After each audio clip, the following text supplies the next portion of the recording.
வணக்கம் சாய்ராம். சாய் சச்சரிதம் புத்தகத்திலிருந்து அத்தியாயம் 15. இதில் என்ன சொல்கிறாருன்னு பார்ப்போம் பாபா நமக்கு. அதாவது தாஸ்கனவை பற்றியும் சோல்கரை பற்றியும் சொல்கிறாரு.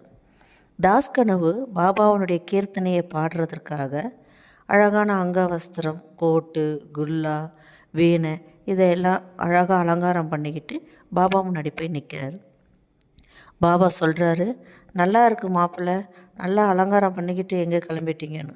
பாபாவுடைய கீர்த்தனை, உங்கள் கீர்த்தனை பண்ணுறதற்காக போகிறேன் பாபா, இவ்வளோ அலங்காரம் தேவையில்லையே அப்படின்னு சொன்னதுமே தாஸ்கனு அங்கவஸ்திரம் மட்டும் போட்டுக்கிட்டு நாரதர் போல் வீணை அங்கவஸ்திரம், அதாவது இடுப்புக்கு மேலே சட்டை போடாமல் அவர் கீர்த்தனைக்காக கிளம்பிடுறாரு. ஒரு இடத்துல போயிட்டு கீர்த்தனை பண்ணுறாரு. அப்போ பாபாவுடைய படத்தை முன்னால் வைக்கிறாரு. அந்த கீர்த்தனைக்கு பாடும் பொழுது சோல்கர்ன்ற ஒரு பக்தர் அந்த கீர்த்தனையை கேட்குறாரு. மிகவும் அந்த பாடலை கேட்டு மனது உருகிறாரு. அப்போது ஒரு வேண்டுதல் பண்ணுறாரு சோல்கர். எனக்கு ஒரு உத்தியோக உயர்வு கிடைச்சி சம்பளம் கொஞ்சம் அதிகமாக கிடைச்சா நான் உங்களை ஷிடிக்கு கற்கொண்டு வாங்கி ஷிடியில் கொடுத்துட்டு நான் உங்கள் வேண்டுதல் நிறைவேற்றுறேன். அது வரைக்கும் சர்க்கரையே டீயில் போட்டு குடிக்க மாட்டேன், என்ன சர்க்கரை இல்லாத டீ தான் குடிப்பேன் பாபா அப்படின்னு பாபா கிட்டே வேண்டிக்கிறார். அது வரைக்கும் குடிக்கிறதில்ல. ரொம்ப கஷ்டப்பட்டு தான் அவருக்கு எல்லாமே கிடைக்கிது. அது வரைக்கும் சர்க்கரை இல்லாத டீயே குடிச்சிட்ருக்காரு. உத்தியோக உயர்வும் கிடைச்சிடுது, சம்பளமும் கிடைச்சிடுது. உடனே என்ன செய்கிறாரு, ஷிடிக்கு போகிறாரு கற்கண்டு வாங்கிக்கிட்டு. போய் ஷிடியில் எல்லாருக்கும் கற்கண்டு கொடுத்துட்டு பாபாவை பார்த்துட்டு கிளம்புறேன்னு சொல்லும் பொழுது பாபா சொல்கிறாரு, உங்கள் நண்பருக்கு தேநீரில், அதாவது டீயில் நல்ல தூக்கலாக சர்க்கரையை போட்டு அவருக்கு ஒரு டீ கொடுங்க அப்படின்னு சொன்ன உடனே சோல்கர் மனதுருகி பாபாவை பார்க்குறாரு.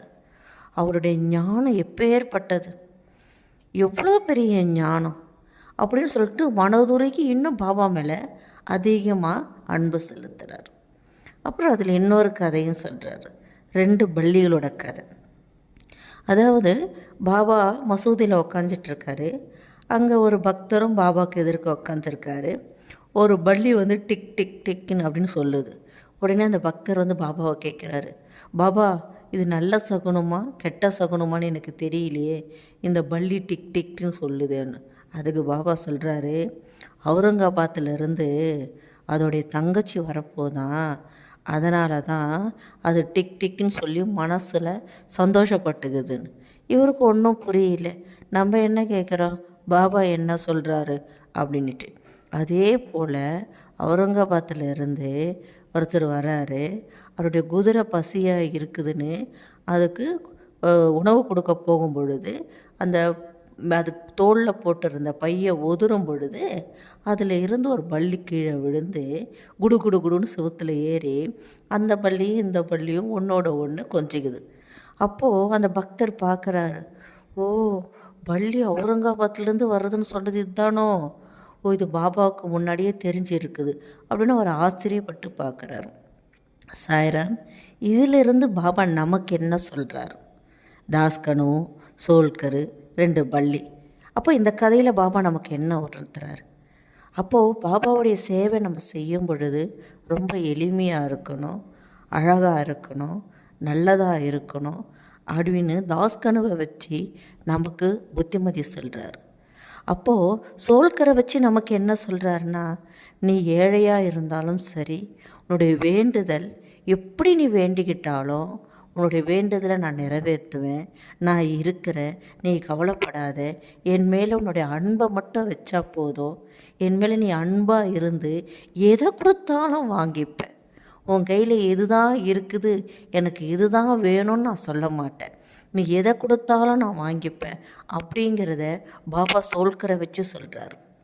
அந்த பள்ளியை வச்சு நமக்கு என்ன சொல்கிறாருன்னா, ஒரு பள்ளியே அவுரங்காபாத்திலேருந்து இன்னொரு பள்ளியை பார்க்க வர விஷயம் பாபாவுக்கு தெரிஞ்சிருக்கும் பொழுது நம்ம வாழ்க்கையில் நடக்கிற நல்லது கெட்டது எல்லாமே பாபாவுக்கு தெரிஞ்சிருக்கும்.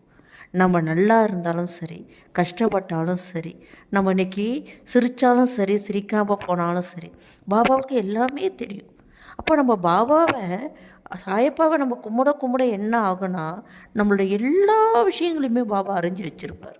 அதனால் சாய்ராம், மறக்காமல் பாபாவை நம்ம பிடிச்சி இதில் அதுதான் நமக்கு சொல்ல வராரு. நீங்கள் எந்த சூழ்நிலையிலையுமே நான் சொல்கிறத கேளுங்க. அதன் வழியிலே நீங்கள் நடக்கும் பொழுது கட்டாயம் உங்களுக்கு உண்டான வழியை நான் காட்டுவேன் அப்படின்னு பாபா சொல்கிறார். அதனால் சாய்ராம், மறக்காமல் பாபாவை நம்ம இருங்க பிடிச்சிப்போம். ஜெய் சாய்ராம்.